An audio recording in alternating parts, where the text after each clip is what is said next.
바이블 시크릿 9번째 시간 엘리야 이야기. 엘리야는 예수님 오시기 900년 전 사람입니다. 엘리야의 사역은 5년 정도 되고요. 그리고 3년 6개월 동안 아주 파란만장한 사역을 보냅니다. 하나님께서 엘리야를 뽑았습니다. 엘리야를 뽑아서 엘리야에게 말씀을 주시고 그 말씀을 가지고 왕을 만나러 갑니다. 그러니까 엘리야의 신분은 평민이 아니죠. 천민은 더더욱 아닐 것이고 농사 짓는 사람도 아니고 장사하는 사람도 아닐 것입니다. 그저 하나님을 잘 믿고 수도 생활하는 사람도 아닐 것입니다. 아마 최소한 관원 정도는 될 것입니다. 그러니까 왕을 대면할 수 있지요. 지금도 대통령을 대면하기 힘든 시대인데 옛날에 왕을 대면할 정도면 상당한 영향력을 행사하는 사람이었습니다. 하나님이 엘리야에게 어떤 말씀을 주시겠습니까? 그 말씀을 가지고 아합 왕 앞에 딱 나타났습니다. 왕이시여, 이러시면 아니 됩니다. 하나님이 노하셨습니다. 왕께서 마음을 바로 먹지 않으면 하나님께서 비를 내리지 않는다라고 합니다. 그것도 그냥 한두 달이 아닙니다. 1, 2년이 아니라 몇 년 동안 비를 내리지 않는다라고 분명히 말씀하셨습니다. 그러니까 아브라함의 하나님, 이삭의 하나님, 야곱의 하나님, 모세의 하나님 아닙니까? 모세가 율법을 받지 않았습니까? 네, 그러니까 제발 우리 하나님을 다시 찾아야 합니다. 왕이 그 결단을 하셔야 됩니다. 그 당시 하나님을 잘 믿어야 하는 이스라엘 백성들이 왕의 영향력의 그 행사로 누구예요? 왕의 부인 이세벨 공주, 그 여자 때문에 우상을 받아들일 수밖에 없는 시대였습니다. 참으로 안타깝습니다. 이대로 가다가는 큰일 나니까. 그죠? 하나님이 이스라엘 백성을 내 아들, 내 장자라 표현을 했습니다. 그런데 그 아들이 그냥 일반 아들도 아니고 장자였습니다. 장자가 하나님을 섬기지 않으면 되겠습니까? 우상 숭배를 하면 되겠습니까? 아니 되지 않겠습니까? 그래서 엘리야를 보낸 것입니다. 하나님께서 회초리를 드신 것이죠. 근데 아합 왕은 엘리야의 말을 듣지 않습니다. 엘리야가 도망을 갑니다. 왜 도망을 갔을까? 아합 왕이 분명히 엘리야를 잡아들이라, 그놈을 죽여야 되겠다 하였을 것입니다.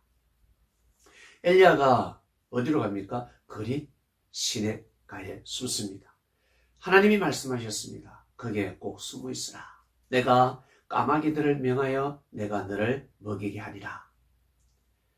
그래서 엘리야는 하나님의 말씀대로 그릿 시냇가에 숨었습니다. 그러니까 진짜 까마귀들이 아침에도 떡과 고기를, 저녁에도 떡과 고기를 가져왔습니다. 엘리야가 시내를 마셨고 물을 마셨고 비가 내리지 아니하므로 얼마 후에 시내가 말랐습니다. 그러니까 가뭄이 시작됐습니다. 비가 내리지 않았습니다. 근데 아침 저녁으로 떡과 고기를 먹었습니다. 어떻게 보면 진수성찬이죠. 진짜 고급진 음식을 먹었습니다. 그것도 사람이 갖다 준 것이 아니라 성경에는 까마귀가 갖다 주었다라고 기록하고 있습니다. 이게 무슨 뜻일까? 까마귀가 진짜 떡과 고기를 갖다 주었을까? 아침에는 갖다 주어도 저녁에, 밤에는 까마귀가 음식을 가져올 수 없습니다. 모르죠. 하나님께서 역사를 하셨기 때문에, 전지전능하신, 불가능이 없으신 하나님께서 역사를 하셨기 때문에 까마귀가 음식을 가져올 수도 있다라고 하겠지만, 여러분, 도대체 이 까마귀는 누굴까? 무엇일까? 어떤 존재일까? 지금은 까마귀 하면 어때요? 아유, 재수없다. 그러나 옛날 옛적에는 까마귀는 아주 영물이었습니다. 까마귀를 신성시했습니다. 우리 고구려 시대 때 어땠습니까? 우리나라 또한 마찬가지였죠. 삼조고, 금은 새, 바로 까마귀였습니다.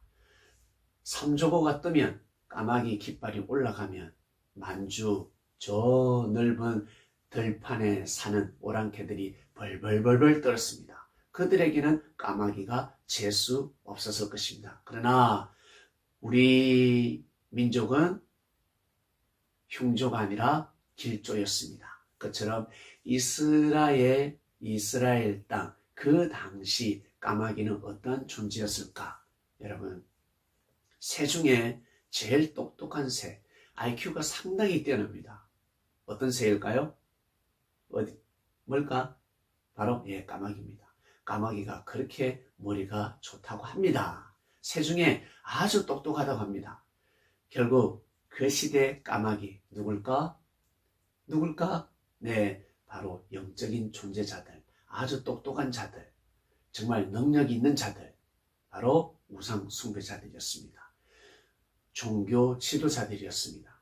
예수님 시대로 표현을 하면 예수님 시대 때 서기관과 바리새인, 그 시대 서기관과 바리새인들이었습니다. 우상 숭배자들이었죠. 그때 우상 숭배자들, 자기가 섬기는 신들에게 제사를 드렸습니다. 정성을 드렸습니다. 어디에서? 산에서 자기들 신에게 제사 드리는 그 음식, 떡과 고기, 그것을 엘리야가 먹었다는 것입니다. 그 시대는 아침과 저녁 하루에 2번씩 신에게 정말 음식을 공양했습니다. 음식을 바쳤습니다. 그 음식을 엘리야가 먹었습니다. 그러니까 이적과 기적의 떡인 것 같은데 어떻게 보면 눈물의 떡이죠. 진짜 그 떡을 먹으면서 하나님의 역사를 실감하고 그리고 더 기도하고 더 복음을 전해야 되겠다라는 마음을 먹지 않겠습니까? 수많은 사람들이 오해를 했으니까 우리가 무슨 죄를 범했는데 우리는 하나님을 믿었는데 이스라엘 백성들은 그렇게 생각하지 않겠습니까? 백성들은 우리가 무슨 죄를 범했길래 가뭄을 통해서 우리도 고통을 받아야 되나? 아니 우리 할아버지가 지금 굶어 죽었는데 많은 사람들이 원망의 소리를 그리고 정말 이럴 수는 없다. 어떻게 하늘이 이럴 수 있을까? 오해하는 소리를 내었을 것입니다. 그 사람들에게 이 복음을 전해야 하는 것입니다. 하나님이 지금 심판하고 계신다. 하나님의 섭니다. 하나님이 없다가 아니라 하나님이 계시기 때문에 가뭄이 시작되었다. 조금만 참으면 돼. 몇 년 안 간다. 참자. 우리 참자. 우리 같이 뭉치자. 함께하자. 기도하자. 깨어있어야 된다. 불신하면 아니 된다. 이 가뭄 때 우리의 마음이 가뭄이 되면 아니 된다. 하나님께서 분명히 역사를 하신다. 참아야 된다. 인내해야 된다. 라고 하지 않겠습니까? 그 복음을 백성들에게 전해야 되는 것입니다. 결국 하나님께서 엘리야를 어디로? 그 산속에서 계속 거하게 하지 아니하시고 그리시네가를 떠나게 하십니다. 어디로 갑니까? 사르밧으로 가게 합니다. 또 여기 재미나는 이야기가 있습니다. 사르밧에 갔습니다. 엘리야는 가는 곳마다 아마 복음을 전하려고 애를 썼습니다. 왜? 자기의 사역이 몇 년 되지 않으니까. 길어봤자 5년이었습니다.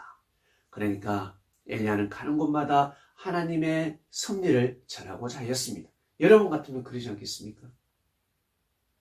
사르밧으로 들어갔습니다. 성문에 이를 때에 한 과부가 나뭇가지를 줍고 물을 뜨고 있었습니다.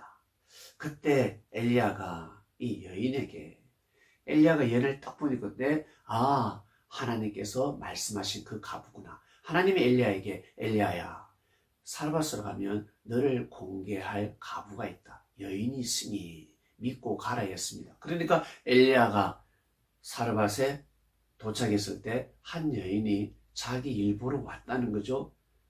그 여인은 엘리야를 알아보지 못하지만 엘리야는 그 여인을 알아봤습니다. 저 여인이구나. 그 여인에게 복음을 전했습니다. 어떤 복음을 전했겠습니까? 당연하죠. 하나님의 섭리 역사. 지금 이렇게 가뭄이 바로 저주가 아니라 하나님께서 이스라엘 땅을 축복하시기 위해서, 부활시키기 위해서 하나님이 지금 섭리하고 계신다. 그러니 믿으라. 내 복음의 방주에 타도록 하라. 노아 방주에 탔듯이 너 또한 내가 전하는 이 말씀 엘리야의 방주에 타도록 하라 라는 말씀을 전하지 않았겠습니까? 내가 지금 시장하니까 나에게 음식을 좀 주시오 라고 하니까 이 여인이 당신의 하나님 여호와의 사심을 가리켜 맹세하노니 내가 하나님의 이름을 걸고 이야기한다. 그러니까 엘리야가 복음을 전했다는 거예요. 그죠?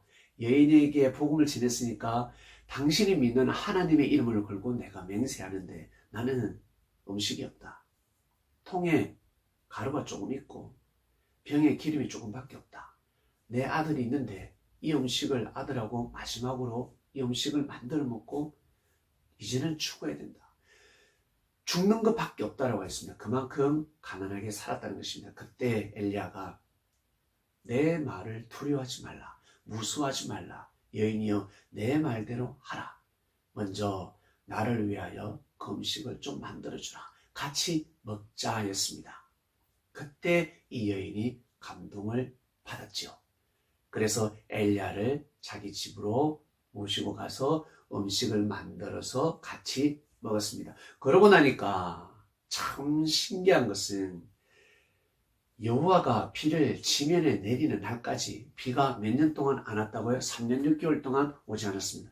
3년 6개월 동안 이 여인의 집에 부엌에 쌀떡이 마르지 않았다라고 합니다. 통에 가루가 닿지 아니하고 병에 기름이 없어지지 아니하였다라고 기록하고 있습니다. 참 신기하지 않습니까? 놀랍습니다. 엘리야가 여러 날 먹었으나 이 여인과 그리고 아들하고 여러 날 먹었으나 통의 가루와 병의 기름은 없어지지 않았습니다. 그러면 통의 가루와 병의 기름이 그냥 솟아났겠습니까? 이러한 병과 통이 있으면 이스라엘 백성들 다 먹이겠다. 네, 이 말씀은 오병이어의 역사로 넘어가는 것입니다. 정말 그랬을까? 진짜 통의 가루와 병의 기름이 솟아났을까? 여러분, 아니죠? 아니죠, 여러분. 여러분, 죽으라는 부분 없습니다. 여러분, 진짜 힘들고 어려울 때 내 통장에 핸드폰 요금 낼 돈도 없고 내가 맛있는 음식을 사 먹을 돈이 없을 때도 있습니다. 물세, 전기세, 차 기름 넣지 못할 때, 그리고 지하철 요금이 없을 때도 있습니다. 근데 어때요? 죽으라는 부분은 없습니다. 누굴 통해서? 까마귀를 통해서, 개를 통해서, 고양이를 통해서 돈이 생겼습니까? 사람이 도와주는 것입니다. 하나님께서 사람을 통해서 섭리를 하시는 것입니다. 엘리야가 해야 될 일이 무엇입니까? 엘리야는 하나님에게 사명을 받았습니다. 그냥 이 아주 간단한 말씀만 받았겠습니까? 하나님으로부터 받은 축복권이 있지 않겠습니까? 그리고 하나님의 말씀을 설교하지 않았겠습니까? 많은 사람들이 하나님을 오해하고 있을 때 엘리야의 말씀을 듣고 문제가 해결이 되었습니다. 하나님을 오해하지 않았고 가뭄이 들었으니까 하나님이 지금 저주하시는 것이 아니구나. 하나님이 지금 매를 드셨는데 축복하기 일보 직전이구나 라는 것을 알게 됐습니다. 그리고 아픈 자들 낫지 않았겠습니까? 엘리야는 분명히 심유의 능력을 가지고 있었습니다. 말씀을 받으면 심유의 능력도 따라 붙습니다.